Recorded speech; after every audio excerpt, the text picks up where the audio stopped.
Welcome to the Fantasy Football Prophet Podcast, hosted by Craig Phillips and Jeff Torrey. Visit us at fantasyfootballprophet.com. And now your hosts, Craig and Jeff. Welcome everyone to the Fantasy Football Prophet Podcast. I'm Craig Phillips, joined as always by Jeff Torrey, and today we're going to be talking about the safest players for your fantasy draft for 2020. I mean, this could be really, it's whatever we want to make this list. I mean, you could, I guess, say Christian McCaffrey is really safe, but Jeff, I don't know if you went that route. We didn't really come up with this beforehand. So what way did you go with this? Just kind of mid-range guys that are good, top guys that are good? How'd it go for you? Yeah, I think I tried to grab people. I mean, once again, I have a list of 5. We can go over 3, whatever it may be. But yeah, I can easily do, 3 guys that maybe aren't going to be in the top 3 of your picks, right? So Yep. I think the easiest way to say is like the top 3 running backs we always talk about, Zeke, McCaffrey, and Saquon. If we take those guys out of it, and if we take Michael Thomas, he easily would have been in my safest players because he's unbelievable. You know, it's undeniable, but no one's going to be surprised by that. So I'm going to drop down one level. So it won't be out of nowhere, but you'll definitely, it's household names, but at the same time, you'll see why we dropped down a few rankings instead of just doing the top 5. Yeah, I kind of went the same route this week with that. I mean, obviously, McCaffrey's very safe and Michael Thomas is very safe. Yeah, that's not really telling you anything. So what's the point? I dropped down just a little bit too, but all right, before we jump into that, make sure you guys go check us out on Twitter at the FF Prophet or Instagram at Fantasy Football Prophet. And you can always go to the website as well, fantasyfootballprophet.com. Go check us out on Instagram next week. I will be posting updates as we get going in the Scott Fish Bowl, which Jeff is Monday, Scott Fish, next week, Monday, Scott Fish Bowl, I think. Is that when it starts already? So, it's Jeff's team. So if it goes bad, it's all on Jeff officially. And if it goes good, it's the Fantasy Football Prophet team. So your name is on this. Yep. We'll be starting Monday. We have the 5th pick. So it'll be really interesting to see how that falls. And it's not, and the scoring system is a little crazy. So, well, that'll be fun to watch. So check us out on Instagram at Fantasy Football Prophet if you want to see how we are doing there. But all right, let's jump into this thing, Jeff. Let's go with you. Let's start out with number 3. We have 3 players each. Let's go with your 3rd player today. Okay, so number 3 for me, I'm going to go with Jarvis Landry. So he's going to be my number 3, and he is not going to be one of these guys that you pick and you're over the moon about. You pick him and you say, great, I have a very solid player to put into my lineup. He's going to get me a certain amount of points. And you might say, hey, Jeff, he's on the Browns. You know, what if Beckham does better? What if Mayfield does better? And I say, good on both accounts. I think that, Beckham would take more pressure off of him, would probably, soften up the defense a little bit. Mayfield playing better will only help his chances. And even with saying all that, and we all know how much that the Cleveland Browns struggled last year, and Mayfield did not live up to the hype.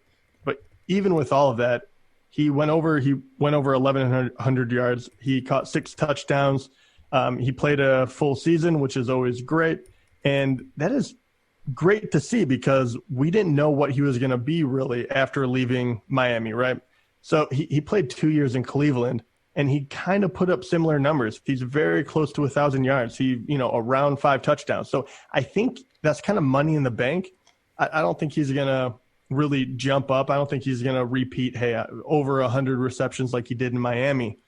But saying all of that, he's incredibly nice to have on your team because even last year when we didn't think Cleveland did all that well, he ended up being the 14th best wide receiver. Yep. And right now you can get him ADP-wise. I believe he's going at the end of the 5th round. And that is the one I'm looking at currently is with a 12-person league, right? So you could get him even at the end of the 6th if you're in a 10-person league. That's really great value, and that's why I believe that he's incredibly safe to have. You can almost money in the bank that he's going to be a top 20 guy, and he probably will never break into the top 10, but he's always someone like, especially if you have a 3 wide receiver set, he's a great guy to grab. Yeah, so he's currently a wide receiver 30, it looks like ADP-wise too on Fantasy Pros. And, I think I fall victim to this of under ranking Jarvis Landry. When you said he finished 14th last year. The year before, his first year with Cleveland, he was 22nd, which, not too bad coming down to a new team. In the years before that, he was 14th, 18th, 15th. This guy's consistently a top 20 for the most part wide receiver. He's definitely always at least a wide receiver 2. And yeah, I'm probably one of them. I'm falling victim to the let's just rank Jarvis Landry because he's not exciting. Put him way down there, right? And that's what happens with him. But that's why he's the perfect safe player because. And on top of that, too, just to add 2 more things, he is hitting his prime right now. He's going to be 28 this season. And on top of that, he has not missed one season or one game, period, yet in the NFL. If this is correct, which is kind of crazy, I would think he would at least miss one since he's been playing since 2014. But so not only that, but he's durable. And, you don't have to worry about him getting hurt. Obviously, that's always a worry in the NFL. But right now, he is kind of the Iron Man. I just moved him up in my ranks because I'm telling you, it's the perfect pick because you get him as like your wide receiver 3, and you just know you're going to get those points every week. Maybe he doesn't have the crazy upside of some he doesn't have the upside of his own teammate Odell Beckham, but he was better than Odell last year, and you can get him much later than you get Odell. So it's pretty good value. I like the pick there. So I will go with my number 3, and I actually went the quarterback route here, and went with a player who, I guess I'm going to say we overlook. We just don't like him always, and that's Matt Ryan. So I went with Matt Ryan.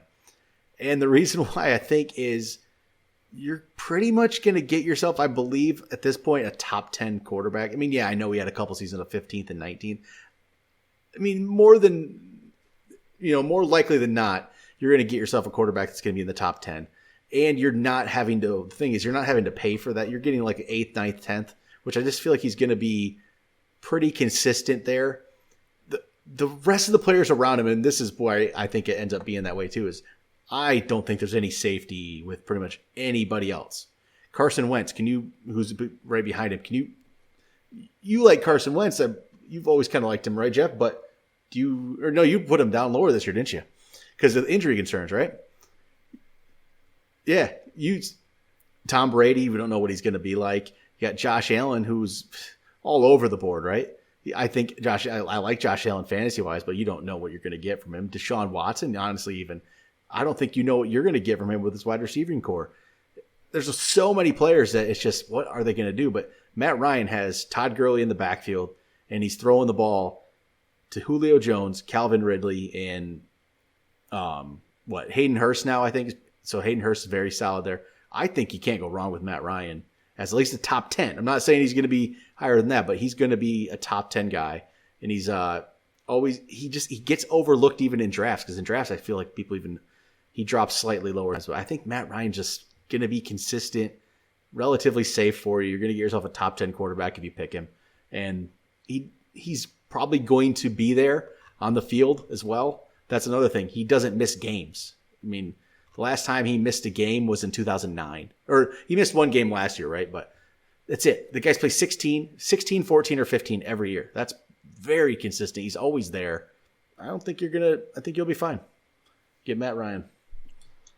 Yeah, I can get behind that. He only missed 3 games in 12 seasons, which is crazy. Yeah. And so I get that. I'm constantly I like Matt Ryan, and then I hate him. I have a very unique set of feelings about him because he's so yo-yo as far as where he ends up. Right, it doesn't necessarily mean that he's too many points away from a top 10 finish, but we always joke that if you get him on alternating years, you're going to get a top 10 guy. So it should be this year. So I do like him, and where he's ranked right now, I completely understand. Very rarely, even in 2015 when he finished 19, even if you had him that season, you could have played him and been okay. He doesn't ever put up bad numbers. So, and he has Julio still. He has Calvin Ridley. So I do like the pick for those reasons. All right, well, let's see. Who do you have as your second player? So my second player, I am going to go with Josh Jacobs. And this one's a little strange for me because when I was looking at running back, if we take the top 3 out of it, it's very difficult to find one that you feel good about. And Josh Jacobs, when I was really going through it, he's incredibly young. He did extremely well in his rookie season, for the Raiders, where let me pull it up really quickly. So he ended up finishing 14th, and he did miss 3 games. But even with that, he gutted through injury, which I really like to see. And that offensive line, even though it finished ranked, about 15th, depending on what kind of stats you're kind of leading up to it, they added a little bit of depth, and they got a lot better. They had a really young tackle, and then their guards played phenomenally well. So I really do think that they will only get better. I think they'll be a top 10 line. He can run behind it. That he is going to get the bulk of the carries. Like, very few backfields right now are carte blanche, one guy, let's just run and give him the ball a ton of times.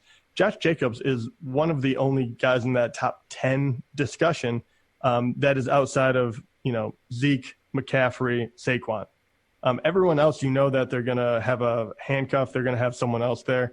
And he doesn't have any bad news, coming into the season as of yet. And if everything goes according to plan, they should have a better pass game, which should allow him to find a few more holes. So I really like him. And on top of that, when I was looking into it, because I was like, okay, he missed 3 games in his rookie season. Like, is that a durability problem? What does that really look like? And I don't really think so. And when he does, it's not some fluky thing. Like, he hurt his shoulder by like trucking a safety in week 7.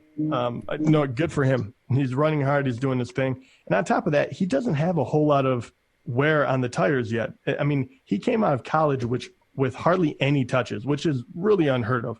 The only other person that I can compare him to is Alvin Kamara, who came out of college only touching the ball within games 284 times. Jacobs only touched it 299. Now you compare that to someone like Saquon, he touched the ball 773 times. Yeah. I mean, it's wild. Jonathan Taylor, who we all love and is just a massive running back, touched the ball 968 times in Wisconsin, over his 3-4 years. And now he's going to, jump into the NFL. So it's not that it is. He missed 3 games, and I say I did look at that, and I know people will kind of say, hey, he's gotten hurt here and there. But he's been able to play through it, and I think that he is going to be a young running back that is going to get all of the work in the world. And as a running back, if you only miss 2 games, I can still live with that. And I think he is incredibly safe when you're talking about what kind of production can he put up and how many touches is he going to get. So that's kind of where I came from. If I picked him, I'd be like money in the bank. So I came into this episode, I was going to switch out players if you used them too, and I didn't. Or, if I had a player on my list and you used him, I was going to take him out. Except I'm not going to take out Josh Jacobs from my list. So I had him on my list. But the thing is, I feel way too strong about it. If we both have him, great, right? So Josh Jacobs is on my list here, so I'll put him right here, number 2 then. It's weird. I had the same thoughts when I'm putting him on my list here is like, do I feel, okay, the guy, he only played 13 games. He is only in his 2nd year, so we've only seen 1 year of it from him. But you just know they're going to use him like crazy, aren't they? I mean, who else is there? They're not going to give the ball to anybody else. He ran the ball 242 times in only 13 games. That's a lot of carries. And like you said, he doesn't have the rust on. He doesn't have all the wear and tear on him from college.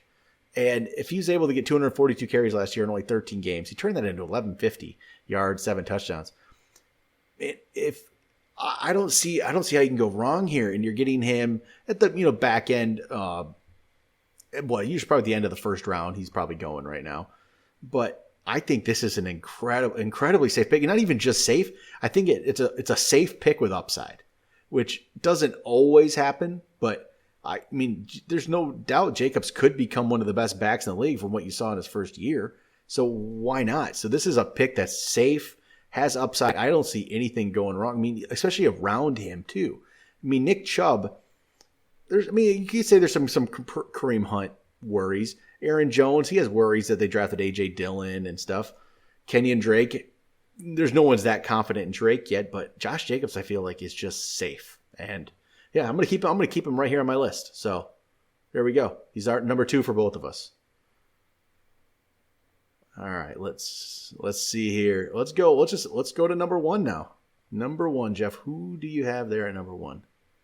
All right, number 1. I actually went with the quarterback. Didn't really matter to me as far as position went, but I picked Russell Wilson. And I know he's a good quarterback and he's going to be in the top 10. So you're kind of like, oh, that's not that big of a surprise. But really, when you're looking at quarterback, I think that he's the only guy that fits the bill. And look, ever since he came into the league, since 2012, he has not missed one game. He's a quarterback, so he's going to be 32, so he's still in his prime. He's going to be fine with that. He has missed the top 10 one year, and that was 2016, and he finished 11th. So if you just look at the positional rank, he went 9th, 8th, 3rd, 11th, 1st, 9th, and then 3rd last year when everyone said don't really draft him. They're going to run the ball too much. He doesn't have anyone to throw to. Well, guess what? Lockett was pretty darn good. DK Metcalf turned out to be the real deal. Their tight ends, whoever they were, kept getting hurt. They should be healthy. They added Olsen. So he's going to have plenty of people to throw to, and you have a really good run game. And on top of that, the guy scrambles too, and he makes really good decisions. So every time you put him in the lineup, you put yourself in a really good position to have an advantage at the quarterback position. And he is, some people will have him 3, some people will have him 8th, but you won't have to overpay on a quarterback like that because he's not in that top 2 discussion. And he's not Kyler Murray either, who's getting a lot of notoriety because he might be the next big thing. Russell Wilson is, once again, to use that term, but he's money in the bank. I would draft this guy every single year and be really happy about it. And so, yeah, Russell Wilson. I can't say enough good stuff about him being a quarterback. Yeah, I don't think you can't go wrong with it. And he just gets overlooked every single year. And he's going to be this year. Kyler Murray's going to be drafted ahead of him. And as much as we might even like Kyler Murray's potential upside, is there any reason why you should draft Kyler Murray over Russell Wilson right now? And I don't think there is. I feel like you should go Russell Wilson, just be safer. Especially with the fact that you can get Russell Wilson later and you're just going to be in a good spot. And if he doesn't even have to throw the ball much. So Russell Wilson is a great pick here. He's won me a few championships or given me in playoff runs before because he's that consistent, that good. Yeah, and really other than Lamar and Mahomes, which we all know are just phenomenal, another level athletes, right? Other than that, if you really look at it, we already mentioned Kyler Murray, but Deshaun Watson, and you had talked about him with Matty Ice, but Deshaun Watson has his own worries. He would be far from safe. I love the guy. I love the way he plays, but he's got to figure out what's going on his, the offensive side of the ball. And then you have Dak Prescott, who you think should be really good. But then again, he's been very up and down, right? And yes, he has a ton of weapons, but at the same time, you also have Zeke, which you can just easily pound the ball out with him depending on it. So I think that, Dak is probably not the greatest example, but at the same time, when he has that much firepower and I can still make a better case for Russell Wilson, I think it really shows really what he's all about. And then on top of that, if you go down the list even further, Aaron Rodgers, question marks galore. Josh Allen, we have really high hopes for the guy, but he's still really young and he struggles with accuracy. And then you get down to Carson Wentz, who gets injured, and Drew Brees actually is very, very safe as well. But so you really do have to go through the list, and that is why that he really stands out comparatively to all these other quarterbacks. All right, I'm going to finish this thing off with a wide receiver, and again, I'm going to pick a player who people I understand why there can be question marks, and so I'm going to go with Adam Thielen, and I know there's going to be question marks because I guess he's hurt a lot of last year, and his numbers weren't terribly great because of that. But here's the thing: I'm not worried about the injury with him, and as long as he's there and he's healthy, I don't see a better situation for him. No Stephon Diggs. Who's the ball going to go to? It's going to go to Adam Thielen and go to Adam Thielen a lot. Justin Jefferson is going to be, he's going to step into a good role, I think, for the Vikings, but there's no way he's going to overtake Thielen right now. And but I mean, he really is just going to help Thielen, that he can be a guy who, at least keeps the defenses honest, and you can't just be over there, all over Thielen. And because of that, I can just see a big season from Adam Thielen. And right now, he's kind of, I guess he's gone up the ranks a little bit. He started the preseason, the off way down there. Diggs got traded. He started to move up, and he's now, I think, wide receiver 12 now. So he's up to wide receiver 12, which I still think that's a solid spot because he's actually, so A.J. Brown is wide receiver 11 in the Fantasy Pros consensus ranks, and Odell is 10. Man, I just think I'd take Adam Thielen there if this is going to be like my wide receiver 1. I feel so much more confident with Adam Thielen than I would Beckham or A.J. Brown right now. And I mean, if you get one of those two, there's a lot of risk involved. And I guess I'm just not a big fantasy football risk taker, I guess, especially with a wide receiver 1 or like a running back 1. I don't like the risk. I don't like going that way. So because of that, I'd go more Adam Thielen, keep it safe, get a good solid player, try to get my upside picks later on, and not take that chance early in the first or second round. So Adam Thielen is going to be, I think, a pretty safe player for this year. Yeah, I really like that pick. I like Adam Thielen a whole lot. And, people will ding you on that one when we throw it up on Instagram or whatever, maybe because they will say, he just got hurt for, a third of the season last year. But once again, he hadn't missed a game before that.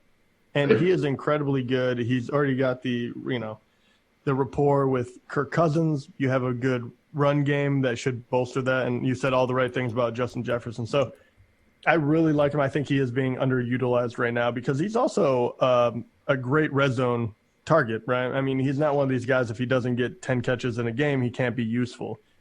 Just two years removed or a year removed from catching 9 touchdowns. So I really like his whole game, and it fits really well in Minnesota. So I do think that he is overlooked. He had 6 last year in only 10 games. So he was hurt half the time. So I'm confident in Adam Thielen. I think he's just a solid pick. I mean, would you pick A.J. Brown or Odell Beckham as your wide receiver 1, or would you want Adam Thielen? I mean, I don't know which man, Beckham and Brown, there's too much risk there for me. I can't do that. That's a tough one. Beckham, you definitely going for that upside. Thielen would be the safe pick. It would be between Thielen and Beckham for me. It would just be, what kind of risk do I want to take on? A.J. Brown is A.J. Brown has really moved up the ranks. Yeah, and I like A.J. Brown too. Becomes a point where does not tell me the whole story. I really like him. I'd love to have him. But if you put Thielen out there, with him, I take Thielen all day. And Beckham's the only difference maker. Like, he's probably not a great one to compare because he could be a top 3 wide receiver. Like, that is his ceiling. And he has been. So it's kind of one of those things where you're like, okay, that's a difficult call. But when we're talking, like, do you want that potential top 3 or do you want Adam Thielen? It just shows how good we think he is and how safe he is to have on your team. All right, that's gonna do it for this week. We'll be back next week. We'll be back in studio next week. So make sure you guys get over to YouTube, youtube.com/fantasyfootballprofit, and subscribe to us there. You can check us out for last week's video. We had the in studio video, the first one of the 2020 season. Go check that out. And I think that will do it for today. Talk to you guys next week. All right. Well, hopefully that works. There, it went solid. I think we got 20.